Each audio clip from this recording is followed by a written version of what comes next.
Hey nerds, we are going to do a review and breakdown of the season finale of The Penguin starting now. Welcome to the Nerd Social. I am Colin. So the title of this episode is A Great or Little Thing. It is written by Lauren LeFranc and directed by Jennifer Getzinger, and it premiered tonight on Max, and we are broadcasting right after the show here. The spoiler-free logline of this episode is truths are revealed as Oz and Sofia's power struggle comes to a head. So my spoiler-free thoughts on this episode is that it stuck the landing. It tied up storylines properly and gave the audience something to look forward to when it was hinted but not overt. And sometimes it is very good that a show does that instead of just right in your face. They did it very subtly, and I really liked that they did that. It was a great use of flashbacks to add to the main character's development during this season.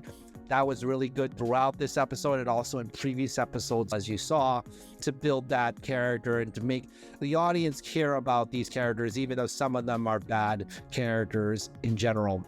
Oz also continues to get himself out of trouble at least 2 times in this episode. So this is a recurring pattern where it's either he's lucky or at the same time he thinks 2 steps ahead, just like his mother said in the previous episode. One other thing is that Sofia really establishes herself as a prominent character in the series, and I'm pretty excited as to see what's in store for her next, because I think that she really brought it during this episode, and audiences online really cared about her. It seems as though she is the breakout star of this series, so hopefully there's going to be some more of her in the future, but we don't really know what's going to be transpiring in Matt Reeves' Batman universe. So in terms of rating, I would give this episode a 10 out of 10, which is a theater rental. I've been pretty consistent about giving The Penguin either 9s or 10s. I think there was one maybe I gave an 8 last time, but overall, it's been a very consistent show, not much drop off in quality between each episode, and I just enjoyed the whole premise of it. The storylines melded together pretty well, the flashbacks were done very well, and I think the characters were very compelling, as well as the acting, including with the secondary characters. So it wasn't just Colin Farrell and Christian Milioti that was the stars, but the secondary characters really gave it a lot of gravitas and to make sure they are supporting the main characters of the story, like Clancy Brown, the actor who played Vic, and also Oz's mother. So those are my spoiler-free thoughts about The Penguin. If you like to talk more about The Penguin and get more content like this on our channel, please like, share, subscribe for more. We really appreciate your support, and we are growing as a channel. So without further ado, spoilers ahead.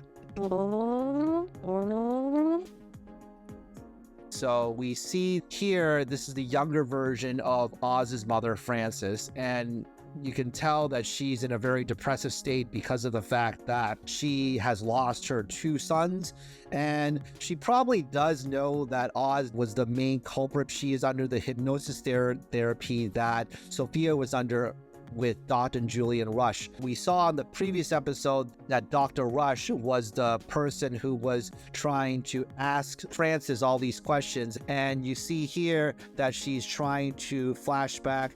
They used Deidre O'Connell, who is the actress who portrays Oz's mom, as the older, embodying the younger self of the flashback in this episode. And you see her in this very depressive state about the loss of her 2 sons. And we ended up also seeing the fact that they did go to Monroe's, and this is where actually at the end of the last episode where Sofia and Dr. Rush took her to, and she is basically reminiscing all of the things that happened during that night where she took Oz to Monroe's and they were dancing together and having a good time. And you see here, it's the older version of Oz's mom and also the younger version of Oz here. And she's reliving all of that from her perspective. This is where Oz also talks to his mom that he is going to promise her everything, a penthouse apartment, and they're going to be living like queens and kings.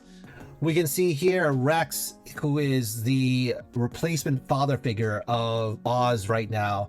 And we find out that Oz's mom wants to kill Oz because she knows the truth about what happened to her two sons, and offers Oz a ride home through Rex, which basically is a clue for Rex to basically kill Oz at this time. Of course, Oz does not really know what is going on. He literally is thinking he's going to take me home and then he's going to mentor me and then I'm going to become this big shot in this town. And of course, his mom had other ideas. We then flash forward to present day where Vic is trying to find out where Oz is located. We saw in the last episode that Sofia and her crew were able to set some explosives and many people have perished and or missing. The other gangsters were not very thrilled about trying to find Oz because he's very ruthless. They probably think that it wouldn't be any benefit to them because there's a very loose alliance between them all. Vic tries to convince them on the contrary and basically get beaten up by Link, but Link is doing that so Vic does not get killed by the other gangsters. And we get to see Sofia with Francis and trying to ascertain what the truth is behind their past. And to no avail at this point. There's a moment where Francis basically spits in her face and drops a number of F-bombs at her just to accentuate the fact that she's not going to comply to what Sofia is talking about.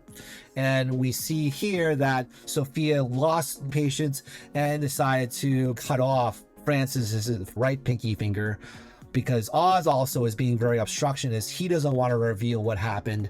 And it gets to a point where Oz basically admits to the fact that he did kill his two older brothers, and his mom is just very distraught and just in a catatonic state after that. Takes a bottle, stabs him in the stomach while this is happening.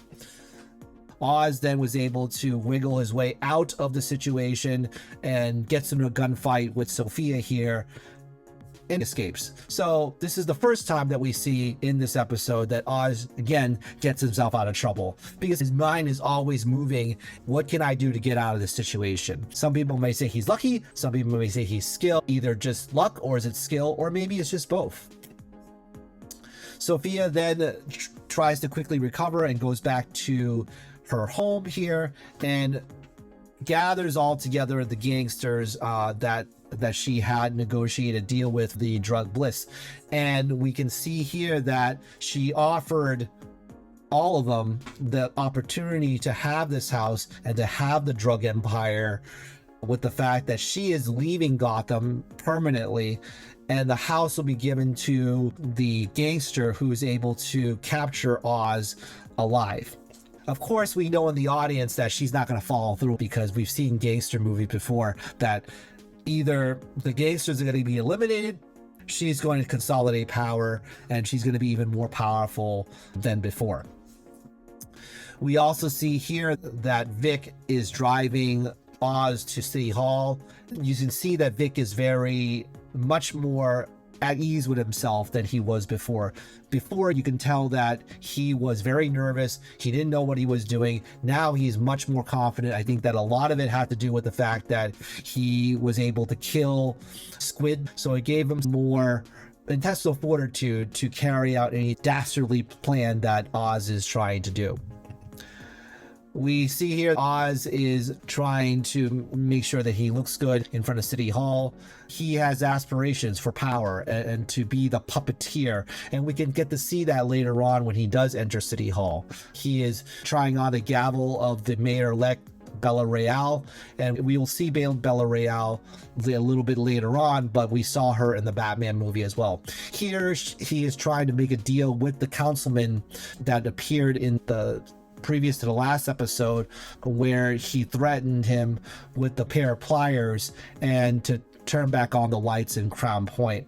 Oz is trying to weave a story where the councilman's going to gain a lot more influence, a lot more political power because of the fact that he was going to be able to deliver organized crime to justice, but at the expense of maybe doing Oz some favors later on. So he is again setting things up where he is going to be the puppeteer. And this shot right here where he's looking up at Bella Royale means that he's still not there yet. He's trying to move his way on up by having the councilman in his pocket, but he's looking out for number one and maybe looking out to whether or not he wants to run for office someday, or at the same time, he wants to be the true man to the people, the kingmaker per se, of political connections and influences in the city. So you can tell that this is a very subtle setup to what he wants to be or wants to do in the future in terms of the halls of political power. We then get to see that Sofia is really trying to let the past die. And so she basically burned the house down. At this point, we don't know where she's going to live, because after this scene, we get to see that she is going to the hangar because the gangsters had already delivered Oz to her. So she's thinking, this is going to be my lucky day. I'm going to get Oz here at the hangar, and I'm going to have all this power, and I'm going to rule this drug empire, and I'm going to eliminate all the bosses as well. And you can see in her face here that she thinks that she has won. But what ends up happening is Link double-crossed his boss, and you can see here Oz shooting Mr. Zhao here, who's Link's boss, and killing him. And again, this is the second time that Oz gets out of the situation. This is where the tables turn for the benefit of Oz. You can see this is a shot of the Godfather scene where all the big bosses get shot at and killed. Same idea that's happening, but this time is the second in command that are basically killing all their bosses under the direct orders of Oz. There was a speech when he was in the hospital trying to tend to his stab wound from his mother that Vic gave a very great speech about how he needs to be the man of the people and that he gave dignity to all the people with jobs. And it really made Oz feel good and gave him the motivation, not just to make sure that his mom has a good life, but also to make sure that the people of Crown Point is getting what they deserve politically. You can see here this shot of Sofia thinking that she is going to be shot in the head by Oz. Turns out that was not going to be the case, that she instead gets arrested and gets thrown in jail.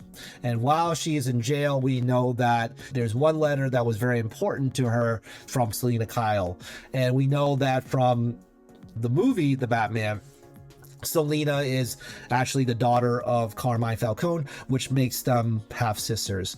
So it'd be a very interesting setup to see what's going to happen with Sofia and Selina. We then see Oz and Vic has a moment with each other, and Vic really puts out there his deep appreciation for Oz taking him under his wing, and also the fact that they become more like family. And just like how Oz is, he can't really accept that. He decides to strangle and kill him, which was a very shocking scene because I thought that they would be together. It seems as though that Oz really thinks that he needs to be alone in order to be the most effective. He needs to be ruthless in order to be the most effective. And this is a lesson that he learned from the fact that his mom is now in a vegetative state. He can't have any attachments. And the only way that he can be who he really is with all that power in Gotham is to be ruthless, is to not take any prisoners. And Vic is unfortunately the victim of that. And we get to see at the very end of this episode where there's a penthouse apartment, and the penthouse apartment has Frances lying in bed in a vegetative state. You can see that Oz is really trying to earn her affection, but also her affirmation that he did a good job, that she is proud of him. And it's this sick and twisted mind, because how can he still try to get validation from her? And she is, first of all, in a vegetative state, and second of all, she really despised him for killing his older brothers. And then toward the very end of this episode, we see them dancing together. Now, I am not sure as to whether or not it's Eve.